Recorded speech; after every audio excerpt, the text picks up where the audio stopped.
Hey everybody, and welcome back to the channel. If you're new here, be sure to hit that like button and subscribe. And don't forget to tell your friends about the channel too. That's right. We love having new folks join our deep dives. So today we're diving into something that's been a part of so many of our lives for years. Years and years. Skype. Oh, Skype. You know, it's one of those things that you might not use every day. Right. But when you need it, you need it. You need it.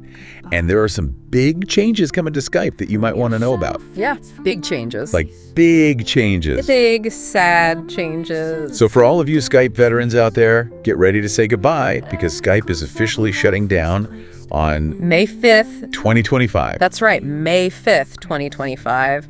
Mark it on your calendars, folks, because that's the end of an era. The end of an era, seriously. I mean, I haven't used it much lately, but to think it'll just be gone, like vanished. Yeah, just like that. It's wild. It's a little sad, you know, to think about how revolutionary Skype was back in the day. Oh, absolutely. I mean, can we talk about how huge it was? It was huge, EE. Back in the day. Remember those days of trying to make international calls? Oh, don't even remind me. The phone bills, astronomical, and then Skype came along. Like a beacon of hope. And it was like over the internet. I know, it was mind-blowing. Like, how is this even possible? Seriously. Yeah.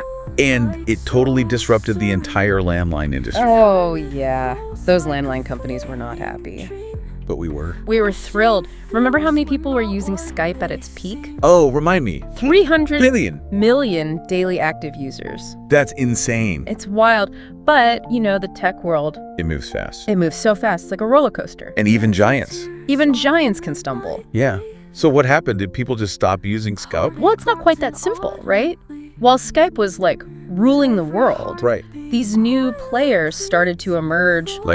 Like, you know, Zoom, WhatsApp, FaceTime, especially with smartphones becoming everyone's go-to device, you know. Right. These platforms, they just resonated more with the younger generation. Yeah, they were slick. They were more mobile friendly, you know, and Skype, it just kind of got left behind a little. A little bit, yeah. And so, you know, naturally their user base started to dwindle. Okay, so how much did it dwindle? Well, by 2023, they were down to 36 million daily active users. Wow, that is a huge drop. That's a significant drop. I mean, a huge drop from 300 million. It's huge. So, I mean, this shutdown, it kind of makes sense in a way, right? But, I mean, think about it. How many people do you know who still actively use Skype? Yeah, not many. Especially the younger folks, right? Exactly. They're all on like TikTok, whatever. News stuff. Yeah, so it makes sense. It's the natural progression of things in the tech world. It's like survival of the fittest. Right. And the fittest in this case seems to be Microsoft Teams. That's their newer platform. It's like their all-in-one communication hub. Right. I use Teams for work, but... yeah, a lot of people do. I can already hear the collective groan from our viewers like... oh, I know. What about all my old Skype data? Right. My conversations, my photos, my embarrassing teenage voice messages. Oh, the cringe. No, like what happens to all of that? Well, don't worry. Your cringy teenage years are safe. For now. Okay, good. There are actually two main options for your data. Okay, lay it on me. You can migrate everything over to Microsoft Teams. Pretty straightforward. Like how straightforward are we talking? You download Teams, you log in with your existing Skype credentials, boom, everything transfers automatically. Okay, so chats. Chats, contacts, the whole shebang. The whole kit and caboodle. That's right. So that's pretty painless. If you're willing to make the switch. If you're willing to make the switch, but what about those people who... you don't want to use Teams. Yeah, like they just... they're like, nope, not doing it. They're anti-Teams, or they prefer other platforms, or they're just wary of change. Yeah, I get it. Is there an alternative for those folks? Absolutely. Okay, tell me more. You can choose to export all your Skype data. Okay, so like download it all. Download it all, like a digital escape pod for all your conversations and file. I like that, a digital escape pod. Right, so there's a dedicated website where you can download everything. Like everything. Messages, files, photos, videos. Even voicemails. So like all the evidence. Of my past. It's all there. Wow. But there's a catch. Oh, there's always a catch. There's always a catch. It comes as a .tar file. A tar file. Yeah, you might need specific software to open it depending on your system. Okay. So that's something to keep in mind. Got it. Migrate to Teams or download the data? Two clear paths. Two clear paths. But here's a question I have. Shoot. What about the people who paid for premium features on Skype? Oh, yeah. Like Skype credit. Right, for international calls. What happens to their investment? Well, the good news is existing Skype credit is still valid. Okay. You can use it up until your next renewal date, Okay. but they've stopped selling new credit. Oh, so get it while you can. Stock up. Like those people who stock up on toilet paper during a pandemic? Exactly. Okay, so no more buying credit, but at least we can use what we have. Right. But then what happens after the shutdown? Can you still use the existing credit if Skype itself is gone? That's a great question. And I bet it's a tricky one. It is a tricky one. It seems like the Skype dial pad, the feature for calling landlines and mobiles, Right.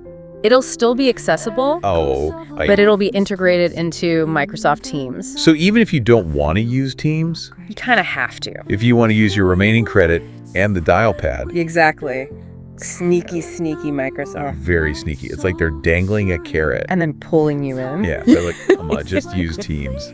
It's inevitable. It makes you wonder, was the writing on the wall for Skype all along?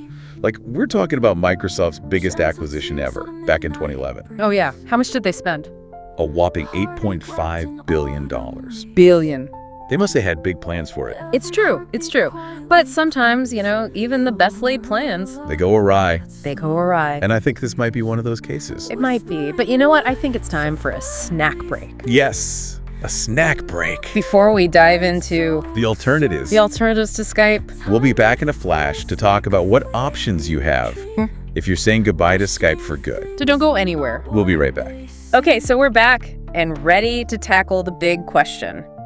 What are the alternatives to Skype? Yeah, because let's face it, there are some people out there who just do not want to switch to Teams. Oh, absolutely. I get it. Change can be scary.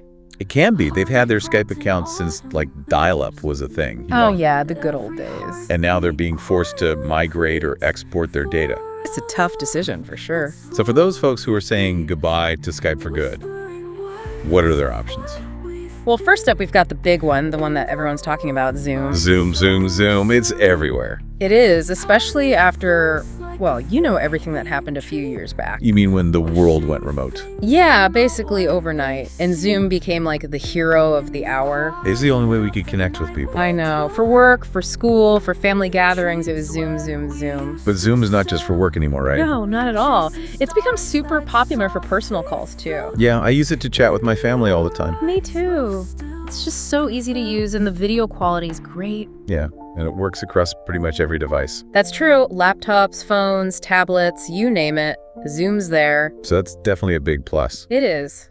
But, not everyone's comfortable with Zoom. Yeah, I get that some people have privacy concerns. Right. Especially with all the data that's being collected. So what about those folks? What are some other options? Well, if you're looking for a platform with a massive global reach, especially for international communication, then WhatsApp is a strong contender. WhatsApp. Yeah. The messaging app. Yeah. It's not just for texting anymore. Oh, well. They've got voice calls, video calls, group chats. I didn't know that. Yeah, it's pretty full-featured these days, and they boast a huge user base worldwide. So it's good for staying connected with people all over the globe. Exactly. Like, I use it to chat with my family in Europe all the time. That's cool. But what about features? How do these platforms compare? Like, feature-wise? Good point. Each one has its strength, Like, give me an example. Well, for example, Zoom's breakout rooms are a game changer for online events or large group calls. Oh, yeah, I've used those for work meetings. They're pretty handy. Right, and then they've got those virtual backgrounds too, to hide the mess behind you. Oh, I love those. I'm always using those. Me too. But, if you're an Apple user, FaceTime offers that seamless integration between iPhones, iPads, and Macs. Yeah, FaceTime is super slick if everyone's on Apple devices. It is. It's known for its high-quality video and ease of use. But what about for the Google fans out there? Well, Google Meet is a strong contender, especially for those already using Google Workspace. Right, like Gmail, Calendar, Drive, all that good stuff. Exactly. It's all seamlessly integrated with Meet, so it's perfect for businesses and organizations. And even for personal use. Yeah. Their video conferencing quality is top-notch. Okay, so we've got Zoom, WhatsApp, FaceTime, and Google Meet. Yep, those are some of the big ones. But there's one thing we haven't talked about yet. What's that? Privacy. Oh, right. Yeah, that's a big concern these days. Huge. People are more aware than ever about how their data is being used. Absolutely. So are there any options out there for those folks who prioritize security and data protection above all else? Absolutely. For the privacy conscious out there, Yeah. Signal is a fantastic choice. A Signal. I've heard of that. Yeah, it's known for its end-to-end encryption, Which means... which means your messages and calls are locked down tight. No one can snoop on them, No one. not even Signal themselves. Wow, that's impressive. It is. So if privacy is your top priority, Signal's the way to go. pretty much. But is there a trade-off? Like, does focusing on security mean sacrificing features or user-friendliness? That's a valid question. While Signal might not have all the bells and whistles of some of the other platforms, Right. it's still surprisingly user-friendly and it's constantly evolving. So it's getting better all the time. Exactly. And, that peace of mind, knowing that your conversations are truly private, Priceless. priceless. All right, so we've covered a lot of ground here. We've got Zoom for its versatility and features, WhatsApp for its global reach, FaceTime for Apple devotees, Google Meet for Google Workspace integration, and Signal for the security conscious. Woo! That's quite the lineup. It is. But how do you even begin to choose the right platform for you? It's all about identifying your priorities, Like, what do you mean? Like, who are you communicating with most often? What features are most important to you? Do you prioritize privacy and security above all else? Yeah, that makes sense. Yeah. Once you answer those questions, the choice becomes much clearer. Exactly. What's fascinating about all this is that it wasn't always like this. How so? Remember the days when we were all glued to our landlines? Oh, I remember those days. And now we have this incredible buffet of communication tools at our fingertips. It's amazing, isn't it? It's like having a superpower to connect with anyone, anywhere, anytime, in a way that suits you best. I love that, a communication superpower. This whole situation with Skype shutting down, it really highlights just how dynamic and ever-changing the tech landscape is. It does, doesn't it? What's dominant today could be a distant memory tomorrow. It's true. It makes you wonder, what does the future hold for personal communication? Ooh, that's a great question. Okay, so we're back. And you know what? It's time to get a little futuristic. Oh, I like it. Put on our futurist hats. Exactly. We've talked about the rise and fall of Skype, Hey! explored the current landscape of communication platforms. Yeah. But the big question is, What's next? what's next? How will we be connecting with each other in the future? In 5 years, 10 years, 20 years, who knows? Right. I mean, if the past few decades have taught us anything, it's that predicting the future of technology is like A guessing game. a total guessing game. But it doesn't mean we can't have some fun speculating. Well, exactly. Let our imaginations run wild. Yeah. So what trends or technologies do you see shaping the future of how we communicate? Well, one thing that's becoming increasingly clear is that the line between the physical world and the digital world is blurring. Oh, absolutely. Augmented reality, virtual reality, these aren't just things in sci-fi movies anymore. It's like they're becoming part of our everyday lives. Exactly. I mean, I can already see it. Instead of just video calling grandma, we'll be like virtually transported to her living room. Oh, that'd be amazing. Sharing a cup of tea and cookies with her, digitally, of course. Digitally. Or like, imagine attending a concert with friends from all over the world. Oh, wow. Each of you experiencing the music and the energy as if you were physically there together. That would be incredible. Or like collaborating on a project with colleagues in a shared virtual workspace. Oh, yeah. Brainstorming ideas on virtual whiteboards. And interacting with 3D models. I mean, come on, that's like straight out of Ready Player One. Right. It's mind-blowing to think about the possibilities. It is. But it also makes me wonder, with all this focus on immersive technology, Yeah. are we at risk of losing that genuine human connection? Like real life face-to-face interactions. It's a valid concern, for sure. Like with any technological advancement, there's potential for misuse, right? Right. Unintended consequences, we have to be careful.